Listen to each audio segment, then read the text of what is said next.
Okay, today's the day. We're going to redo this bathroom, and this is one of those things that everybody's got them. I've been putting it off and putting it off and putting it off because, you know, I'm being a contractor. I mean, when I look at a room that needs work, I mean, I see everything that needs to be done. I'm like, man, we gotta redo the tile, we gotta redo the tub, we gotta do the walls, we gotta do the toilet, we gotta do the cabinet, we gotta do the mirror, we gotta do the ceiling, we gotta put new electrical in.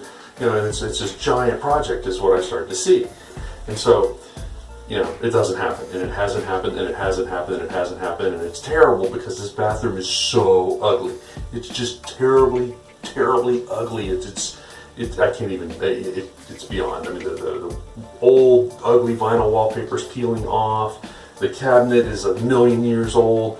Whoever lived here before, they had some sort of like connection with somebody that had a plastics company. So I've got a plexiglass toilet paper holder. Plexiglass doors on this thing here. I mean, there's this plexiglass handles on the cabinets, and there's plastic everywhere. It drives me crazy, but I just keep putting it off. And so no more. Not putting it off. We're doing it. Getting it done. We're going to go with a really cool, like a shiplap style paneling on the walls, part way up, probably 2/3 of the way, and then refinish and repaint the top part. I'm going to refinish and recover the cabinets instead of replacing them. That's going to make this job a lot quicker, and I'm going to work with the tile and tub that's here rather than tear all that out. I am going to go ahead and replace the toilet. Not going to mess with all the electrical, so I'm just going to cut back. I'm going to scale back all those crazy wild ideas for remodeling and just do something quick that changes this bathroom from being terribly ugly to incredibly awesome. We're going to do that right now, and you're going to see. Check it out. You're going to love it.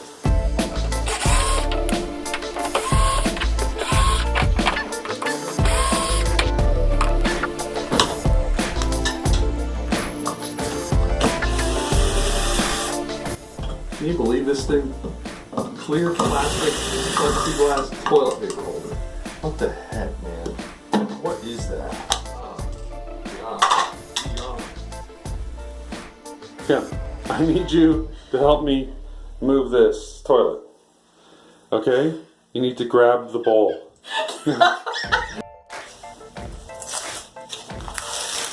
Well, moment of truth. We're going to find out how good this wallpaper comes off. And if it's not good, that means more drywall work for me, more skim coating. A lot of this is going to be covered up with paneling, so I don't care too much. But the top part will be exposed, so I'll have to repair that drywall. So hopefully the wallpaper comes off cleanly, but I don't think so.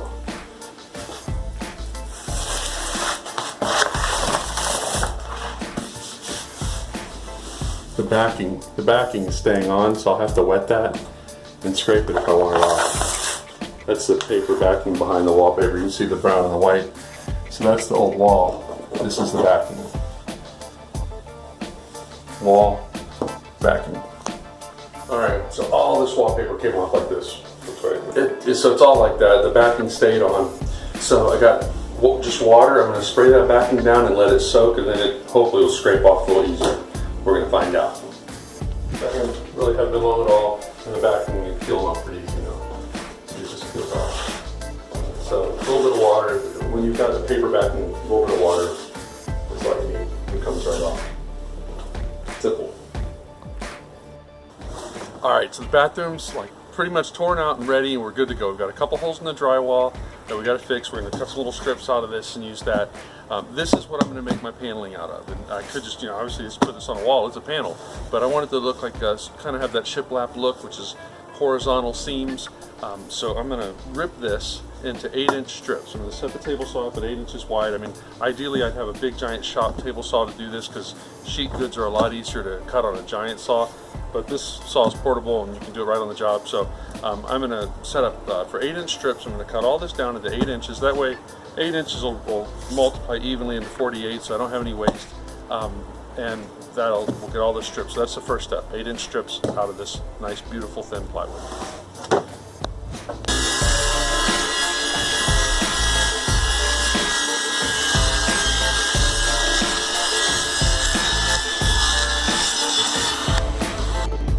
Okay, so we've got all our 8-inch strips cut, but in order to get that shiplap kind of look, we want like a V-joint. So the way we're going to do that, we need to bevel the edge of all these strips. If we just put them together the way they are, there'd just be a line, and once it was painted, you'd hardly see it. So we want a V-joint, and there's a couple ways to do it. I already started this side, kind of the easiest, simplest ways with a palm sander. The palm sander, and I sanded it. We've got a lot of strips to do, and that's going to take forever. So the better way is what I've done on this side. What I'm getting ready to do with the other side is to bevel it with the table saw. Now, there's a couple different ways to do that. I can put the fence on this side of the blade, and that would push the wood up, and you've got to keep your pressure down on the wood to make sure that it doesn't go wobbly in and out and your cut's all crooked.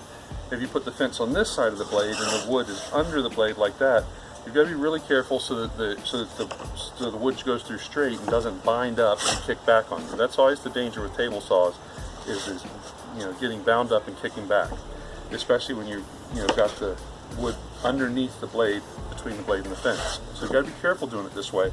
But this real thin material is easy to go through the saw. It cuts right through it, no problem.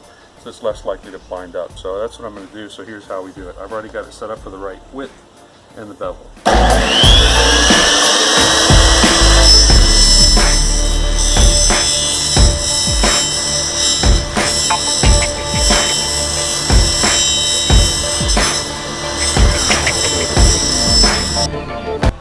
Okay, day 2 on this bathroom remodel, and I tell you what, things are going great. The first day, we pulled the wallpaper off, and it made all the difference in the world because that old wallpaper was just, it's so ugly. I'm so glad it's gone.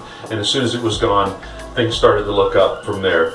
We took the toilet out, the old toilet, and got rid of it and put in the new Stinson toilet from Sterling, and that was good. And I tell you what, when you're doing a bathroom remodel in your house, if you can, if there's any way to do it, try and keep it functional in the process. Try and keep the toilet in place, keep the sink and the tub and shower working whenever that's possible. It just makes your life so much better.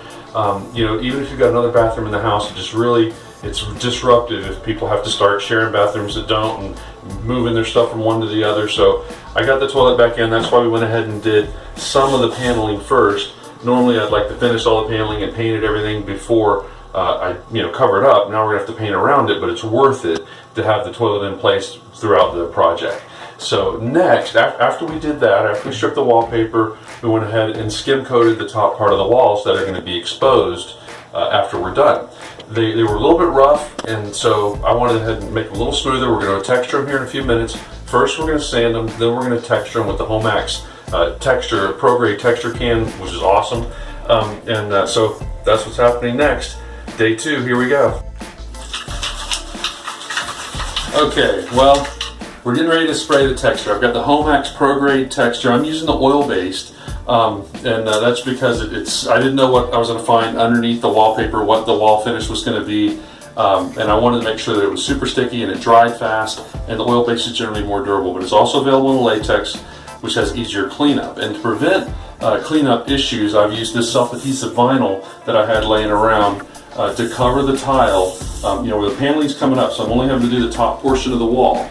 And I've covered part of the tile with the self-adhesive vinyl, and I've done that all over the bathroom, so that'll help me cut down on my cleanup. And I'll use a shield. I'll use a cardboard shield against the ceiling so I don't have to cover the ceiling. So we're getting ready to start spraying. I'm going to shake this up really well and set my, you've got a pressure and a thickness of your texture setting. I'm going to get that set up on a little scrap outside, and then we're going to come in here and start spraying.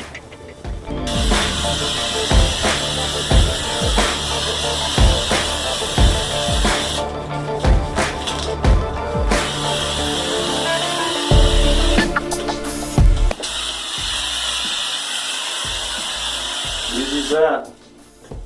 Okay, day 4 in the bathroom. Day 3 we didn't get much video, but what we did was we put all the paneling on the wall. You saw us cut that, and that's just made out of plywood, and just cut a joint, made a V joint in it, put it on the wall, painted the top part. You saw us spray the Homax texture on there, the Pro Grade wall texture, which was awesome.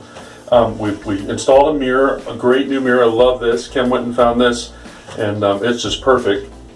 We've got the new toilet in. The place is really, really looking even better than I thought it would. And so it's exciting, and we're almost done. What we're going to do next is we're going to refinish this cabinet. We're going to recover it, and we're going to do it in a very unique way. I happen to have a gigantic HP printer that's used for giant wall wraps and things like that. And I printed a pattern countertop and cabinet for this, and we're going to recover it and make it look like new. So that's what's next, and then we're going to put a little bit of like, you know, paper towel holders, toilet paper holder, and things like that, and we'll be done. So that's day 4, finishing it up now. Okay, so we've got this cabinet. This is part of what made this bathroom like just dog ugly before. No offense, it was actually, most dogs are way better looking than what this bathroom was and this cabinet is. But we're gonna fix it. Kim very much, as my wife, she very much wanted me to put a new cabinet in. She highly objected to my concept of recovering this cabinet. But as I mentioned at the beginning of the video, we're trying to make this whole thing not too crazy. So we've printed a wrap, a self-adhesive vinyl wrap, and I'm gonna put a wood grain on this, and I'm gonna make this look like travertine. So that's it. I mean, I'm gonna wrap it just like you'd wrap a car or wrap a wall or wrap anything else. We're gonna wrap this cabinet. So here we go.